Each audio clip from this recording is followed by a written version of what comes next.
Hello, D and ഡിജയുടെ പുതിയൊരു വീഡിയോയിലേക്ക് എല്ലാവർക്കും സ്വാഗതം.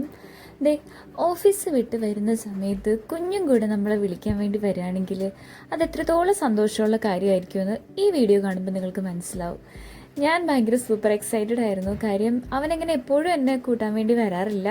കാരണം കുട്ടികളുടെ സേഫ്റ്റി ആണല്ലോ നമുക്ക് എപ്പോഴും പ്രധാനം. പക്ഷേ ഇങ്ങനെ ഇവനെയും കൂട്ടി ഇവിടെ ഏട്ടൻ എന്നെ വിളിക്കാൻ വേണ്ടി വരുന്ന സമയത്ത് ഞങ്ങൾ എന്തെങ്കിലുമൊക്കെ ഒന്ന് പ്ലാൻ ചെയ്ത് ഒന്ന് പുറത്തു പോയി ജസ്റ്റ് ഒന്ന് കറങ്ങിയടിച്ചിട്ടൊക്കെയാണ് കേട്ടോ വീട്ടിൽ തിരിച്ചെത്തുന്നത്. അത് കുഞ്ഞിനെ കുറച്ചും കൂടെ ഹാപ്പിയാക്കാൻ വേണ്ടി ഞങ്ങൾ കണ്ടെത്തുന്ന ഒരു വഴിയാണ്. ഇത്തവണ ഞങ്ങൾ എങ്ങോട്ടാണ് പോകുന്നതെന്ന് കാണിച്ചു തരാം കേട്ടോ.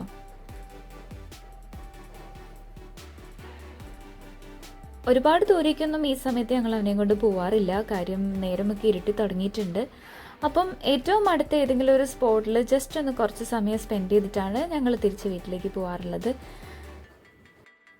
അങ്ങനെ ഞങ്ങൾ എത്തി നിൽക്കുന്നത് ഒരു ടോയ് ഷോപ്പിലാണ്. അപ്പോൾ കുഞ്ഞിന് കാറ് വാങ്ങിക്കാൻ വേണ്ടി പോയതാണ്. പക്ഷേ അത് മാക്സിമം യൂസ് ചെയ്യുന്നത് മറ്റൊരാളാണ്. അത് ഈ കാറൊക്കെ എടുത്ത് നോക്കുന്നത് കാണുമ്പോഴത്തേക്കും നിങ്ങൾക്ക് മനസ്സിലാവും.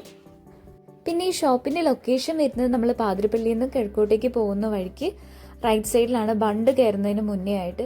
അപ്പം ഞങ്ങൾ അവിടെ കൂടെ ഒരുപാട് തവണ പാസ് ചെയ്തിട്ടുണ്ട്. അപ്പോൾ ഇങ്ങനെ ചെറിയ ചെറിയ ടോയ്സ് മാത്രമേ അവിടെ ജസ്റ്റ് ഡിസ്പ്ലേയിൽ ഇങ്ങനെ ഹാങ് ചെയ്തിട്ടുള്ളൂ. അപ്പോൾ ശരിക്കും ഇത്രയും കളക്ഷൻസ് അവിടെ ഉണ്ടെന്നുള്ള കാര്യം ഞങ്ങൾക്ക് അറിയില്ലായിരുന്നു. പിന്നെ ഞങ്ങൾ ജസ്റ്റ് ഒന്ന് പോയി നോക്കിയപ്പോഴാണ് ആകെ എക്സൈറ്റഡ് ആയത്. കാര്യം അവിടെ ഫുള്ള് ടോയ്സ്, ഒരുപാട് ടോയ്സ് ഉണ്ട്. അതായത് തീരെ ചെറിയ കുട്ടികൾക്ക് തുടങ്ങിയിട്ട് വലിയ ടോഡ്ലർ അല്ലെങ്കിൽ ഒരു ടീനേജ് ആൾക്കാർക്ക് യൂസ് ചെയ്യാൻ പറ്റുന്ന അത്രയും ടോയ്സിൻ്റെ കളക്ഷൻസ് അവിടെ അവൈലബിൾ ആണ്. നിങ്ങൾക്ക് കാണുമ്പോൾ തന്നെ മനസ്സിലാകും. ആ കാണുന്ന എല്ലാ ബോക്സിലും ഓരോ ടൈപ്പ് ടോയ്സ് ഫില്ല് ചെയ്ത് വെച്ചിട്ടുണ്ട്. എന്തോരം ബോക്സ് അവിടെ ഇരിക്കുന്നതെന്ന് നോക്കിയേ. പിന്നെ റേറ്റും ഒക്കെ അത്യാവശ്യം അഫോർഡബിൾ ആണ് കേട്ടോ. അതുകൊണ്ട് ഞങ്ങളങ്ങനെ ടോയൊക്കെ വാങ്ങി പിന്നെ വെളിയിലേക്ക് ഇറങ്ങി. ധ്രുവിക്കുട്ടന് എപ്പോഴും ഇഷ്ടം അവൻ്റെ കയ്യിൽ ഒതുങ്ങുന്ന ടൈപ്പ് കുഞ്ഞു ടോയാണ്.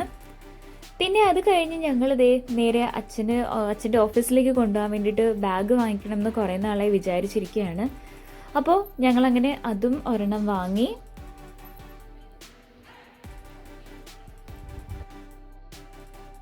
അങ്ങനെ കുറേ കുഞ്ഞു കുഞ്ഞു ഷോപ്പിംഗ് ഒക്കെ കഴിഞ്ഞിട്ട് ഇതാ ഒന്ന് കൂളാവാം എന്ന് കരുതിയിട്ട് ഒരു ഷാർജ ഷേക്ക് കഴിക്കാൻ വേണ്ടി ഞങ്ങൾ ഒരു ഷോപ്പിലേക്ക് കയറിയിട്ടോ. ഞാനാണെങ്കിൽ അവിടെ അത്യാവശ്യം നല്ല എക്സ്പ്രഷൻ ഇട്ട് അഭിനയിക്കുന്നുണ്ടായിരുന്നതായിട്ട് ഷൂട്ട് ചെയ്യുന്ന സമയത്ത്. പക്ഷെ കുഞ്ഞിൻ്റെ ഫേസിൽ യാതൊരുവിധ റിയാക്ഷനും ഉണ്ടായില്ല. പിന്നെ കുഞ്ഞിന് അവൻ്റെ ഫേവറേറ്റ് ആയിട്ടുള്ള ലോലിപോപ്പൊക്കെ വാങ്ങിച്ചു കൊടുത്ത് സെറ്റാക്കി. കുഞ്ഞിൻ്റെ അധികം മധുരം ഞാനങ്ങനെ പ്രൊമോട്ട് ചെയ്യാറില്ല. പക്ഷേ ഇടയ്ക്കിടയ്ക്ക് ഇങ്ങനെ വെളിയിൽ പോകുന്ന സമയത്ത് അവനിങ്ങനെ നോക്കിക്കൊണ്ടിരിക്കുമ്പോൾ നമുക്കൊരു വിഷമം തോന്നും. അങ്ങനെ വല്ലപ്പോഴും കൂടെ വാങ്ങി കൊടുക്കാറുള്ളൂ കേട്ടോ. അതൊക്കെ കഴിഞ്ഞ് ഞങ്ങളിതാ വീട്ടിലേക്ക് പോയി. ഇനിയിപ്പോൾ വീഡിയോൻ്റെ ലാസ്റ്റ് നമ്മൾ വാങ്ങിയിട്ടുള്ള ടോയ്സ് ഏതൊക്കെയാണെന്ന് ഞാൻ കാണിച്ചു തരാം കേട്ടോ. ധ്രുവക്കുട്ടൻ്റെ ടോയ്സിൻ്റെ ഒക്കെ കളക്ഷൻ ഞാൻ പ്രീവിയസ് വീഡിയോയിൽ അപ്ലോഡ് ചെയ്തിട്ടുണ്ടായിരുന്നു. ഇപ്പോൾ കണ്ടിട്ടില്ലാത്തവരൊന്ന് ചെക്ക് ചെയ്ത് നോക്കണേ. ഞങ്ങളുടെ ഈ പുതിയ ടോയ്സ് എങ്ങനെയുണ്ടെന്നുള്ളത് ഒന്ന് കമൻറ്റ് ചെയ്യാനും കൂടെ മറക്കണ്ട. അപ്പോൾ എല്ലാവർക്കും ബൈ ബൈ.